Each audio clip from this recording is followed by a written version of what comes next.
ಗುರುಜಿ ಈಗ ಏನು ತಿಳಿಸ್ಕೊಡ್ತಾ ಇದ್ದೀರಾ?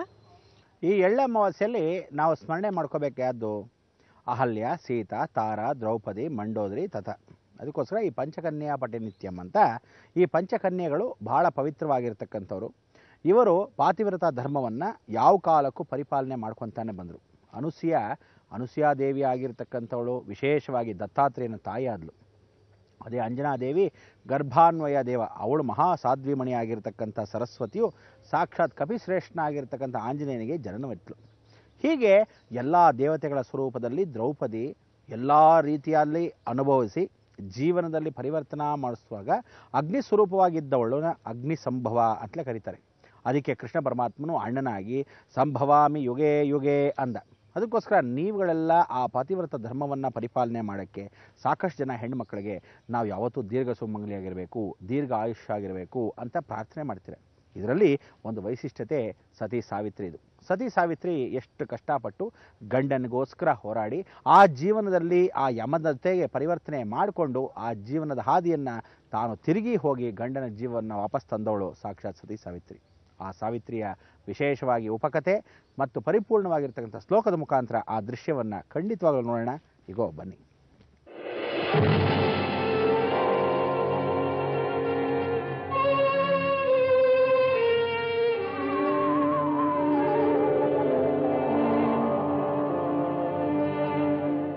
ತಂದೆ, ನೀನು ನ್ಯಾಯಮೂರ್ತಿ, ಧರ್ಮ ಸ್ವರೂಪ, ನೀನೇ ರೀತಿ ಮಾಡುವುದು ನ್ಯಾಯವೇ ಭಗವಂತ? ಏನಂದೆ ಮಗಳೇ, ನನಗೆ ಧರ್ಮಶಾಸ್ತ್ರ ಬೋಧನೆ ಮಾಡುತ್ತಿರುವೆಯ?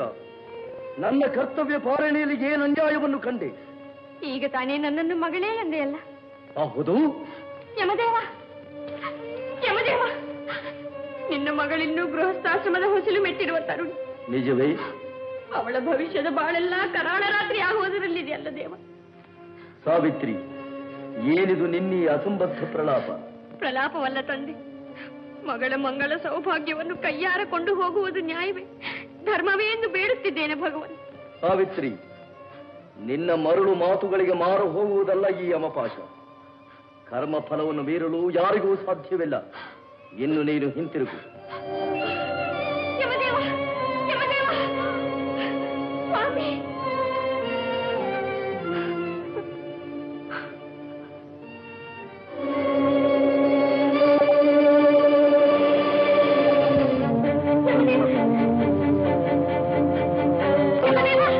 ನಿನ್ನ ಪತಿಯ ಪ್ರಾಣವೊಂದನ್ನು ಹೊರತು ಬೇರೆ ಯಾವ ವರವನ್ನಾದರೂ ಕೇಳಿಕೊ, ಅದನ್ನೂ ಕೊಟ್ಟು ಹೋಗುವೆನು. ನನ್ನ ಜೀವನದ ಉಸಿರನ್ನೇ ಕೊಂಡು ಬೇರೆ ವರವನ್ನು ಕೇಳನ್ನುವೆಯಾ ತಂದೆ? ನಿನ್ನ ಚಿತ್ತ ಭೂಲೋಕದಲ್ಲಿ ನನ್ನ ಬಾಳಿಗೆ ಆಧಾರವಾಗಿರುವಂತೆ ಒಬ್ಬ ಪುತ್ರನನ್ನು ಕರುಣಿಸಿ ಬಿಡುದೇವ. ತಥಾಸ್ತು. ಒಬ್ಬನೇ ಏನು, 100 ಸುಪುತ್ರರನ್ನು ಕರುಣಿಸಿದ್ದೇನೆ. ಹೋಗಿ ಬಾ.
ಸಾವಿತ್ರಿ, ನಿನ್ನ ಉದ್ಧರ್ತನವು ಮಿತಿ ಮೀರುತ್ತಿದೆ.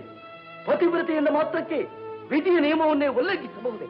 ಇಟ್ಟಾಗದಿರು ದೇವ, ನೀನಾಗಿ ವರ ಕರುಣಿಸಿದೆ, ಅದಕ್ಕಾಗಿ ನಾನು ಬಂದೆ. ವರವನ್ನು ಕರುಣಿಸಿದ್ದೇನೋ ನಿಜ, ನಿನಗೆ ಪುತ್ರ ಲಾಭವಾಗಲೆಂದು. ಆದರೆ ನನ್ನನ್ನು ಎಡಬಿಡದೆ ಹಿಂಬಾಲಿಸೆಂದಲ್ಲ. ಯಮರಾಜ, ನಿನ್ನ ವರವು ಧರ್ಮ ಮಾರ್ಗದಲ್ಲಿ ಫಲಿಸಬೇಕಲ್ಲವೇ? ಎಂದೇ ನಿನ್ನನ್ನು ಹಿಂಬಾಲಿಸಿ ಬಂದೆ ತಂದೆ. ನೀನು ಕನಿಕರಿಸಿ ಕೊಟ್ಟ ವರವು ನನ್ನ ಪತಿ ಇಲ್ಲದೆ ಫಲಿಸಿಬಿಟ್ಟರೆ ಲೋಕದಲ್ಲಿ ನನ್ನ ಗತಿ ಏನಾದೀತು? ಹಬ್ಬ, ಯೋಚಿಸಲೇ ಭಯಂಕರವಾಗಿರುವುದಲ್ಲ ತಂದೆ.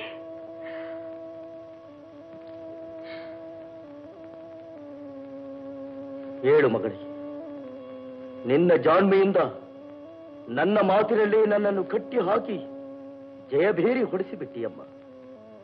ನಾನು ನಿನಗೆ ಸೋತಿರುವೆ ಸಾವಿತ್ರಿ. ಜಗತ್ತೇ ಕಂಡರಿಯದ ತಾಳ್ಮೆ, ಶ್ರದ್ಧೆ, ಸ್ಥೈರ್ಯ, ಪತಿ ಪ್ರೇಮಗಳ ಮೂರ್ತಿಯಾಗಿ ಬಂದಿರುವೆ ಮಗಳೇ. ನೀನು ಆದರ್ಶ ಸತಿಯಮ್ಮ. ದೀರ್ಘ ಸುಮಂಗಲಿಯಾಗಿ 100 ಸುಪುತ್ರರನ್ನು ಪಡೆದು ನಿನ್ನ ಪತಿಯೊಂದಿಗೆ ಸುಖವಾಗಿ ಬಾಳಮ್ಮ. ನಿನ್ನೀ ಪವಿತ್ರ ಕಥೆಯನ್ನು ಭಕ್ತಿಯಿಂದ ಹೇಳಿ ಕೇಳದ ಮೂಲೋಕದ ಮಹಿಳೆಯರು ದೀರ್ಘ ಸುಮಂಗಲಿಯರಾಗಿ ಬಾಳುವರಮ್ಮ. ನಿನ್ನಂಥವರು ಯುಗಕ್ಕೊಬ್ಬರು ಹುಟ್ಟಿ ಬಾಳಿದರು ಆ ಭೂಲೋಕದ ಪುಣ್ಯವನ್ನು. ಈಗೋ ನಿನ್ನ ಪತಿಯ ಪ್ರಾಣವನ್ನು ಬಿಟ್ಟಿದ್ದೇನೆ.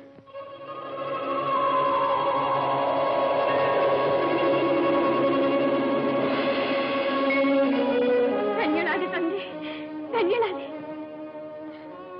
ನಿನ್ನನ್ನು ಸತಿಯಾಗಿ ಪಡೆದ ಅಲ್ಪಾಯುವಾಗಿದ್ದ ಆ ಸತ್ಯವಂತ, ಆ ಪುಣ್ಯವಂತ, ನೀನು ಹೆಜ್ಜೆ ಇಟ್ಟು ನಡೆದ ನೆಲವೆಲ್ಲ ಪವಿತ್ರವಾಗಿದೆಯಮ್ಮ. ಕನ್ಯೆಯವರು ಆನಂದದಿಂದ ಹೋಗಿ ಬಾ. ನಿನಗಾಗಿ ನಿನ್ನ ಪತಿ ಹುಡುಕಾಡುತ್ತಿರುವರು. ಹಾಗೂ ಆ ವಿಮಾನದಲ್ಲಿ ಕೂಡ ನಿನ್ನ ಪತಿಯನ್ನು ಬೇಗ ಸೇರುವೆ. ಕರುಣಾಮಯ, ಧರ್ಮಮೂರ್ತಿ, ನಿನಗೆ ನನ್ನ ಅನಂತ ಹಾರ್ದಿಕ ವಂದನೆಗಳು. ನೀನು ಕೇವಲ ಯಮನಲ್ಲ, ಯಮ ಧರ್ಮರಾಜ ತಂದೆ. ದೀರ್ಘ ಸುಮಂಗಲಿ ಭವ. ಭಾಳ ಸಂತೋಷ. ಎಷ್ಟು ಚೆನ್ನಾಗಿದೆ ಅಂದರೆ ಆ ಒಂದು ಯಮಧರ್ಮರಾಜನು ನಡುಗಿ ಹೋದ. ಅಯ್ಯೋ, ಇಂಥ ಒಂದು ಸಾವಿತ್ರಿ ಅಂತ ನಾನು ಈ ಜೀವಮಾನದಲ್ಲಿ ಒಂದು ಪರಿಪಾಠವನ್ನು ಕಲ್ತನಲ್ಲ. ಅದಕ್ಕೆ ನಾರಿಯ ಪ್ರಥಮ ಧರ್ಮದಲ್ಲಿ ಮೊದಲನೇ ಎಳ್ಳು ಅಮಾವಾಸ್ಯೆ ಅಂದರೆ ಇದೇ ಎಳ್ಳು ಅಮಾವಾಸ್ಯೆಯಲ್ಲಿ ಎಳ್ಳು ಅಂದರೆ ಋಣವನ್ನು ತೀರಿಸ್ಕೊಳ್ಳೋಕ್ಕೆ ಸಾಕ್ಷಾತ್ ಸಾವಿತ್ರಿಯು ವಿಶೇಷವಾಗಿ ಹೋಗಿ ಆ ಸತಿ ಅನುಸೂಯ ಇದ್ದ ಹಾಗೆ ಸತಿ ಆಗಮನವನ್ನು ಪರಿವರ್ತನಾ ಸ್ವರೂಪಕ್ಕೆ ತನ್ನ ಗಂಡನ ಆಯುಸ್ಸನ್ನು ಪರಿಪೂರ್ಣವಾಗಿ ವಾಪಸ್ ತಂದ್ಲು. ಬಹಳ ಸಂತೋಷವಾಯ್ತಲ್ಲ ನಿಮಗೆಲ್ಲ. ಈಗ ಒಂದು ವಿರಾಮ ತಗೊಳ್ಳೋಣ ಅನ್ಕೊತಾ ಇದ್ದೀವಿ. ಏನಂತೀರಾ? ಸತಿ ಶಿರೋಮಣಿ ಸತಿ ಸಾವಿತ್ರಿಯವರು ಒಂದು ನಿರೂಪಿಸಿದ್ರಲ್ವಾ ಗುರುಜಿ, ಅಂದರೆ ಒಂದು ಹೆಣ್ಣು ಏನಾದರೂ ಧ್ಯೇಯ ಇಟ್ಟು ನಾ ಈ ಕೆಲಸ ಮಾಡ್ತೀನಿ ಅಂದರೆ ಎಂಥ ಕೆಲಸ ಬೇಕಾದರೂ ಮನಸ್ಸು ಮಾಡಿ ಮಾಡ್ತಾಳೆ ಅಂತ.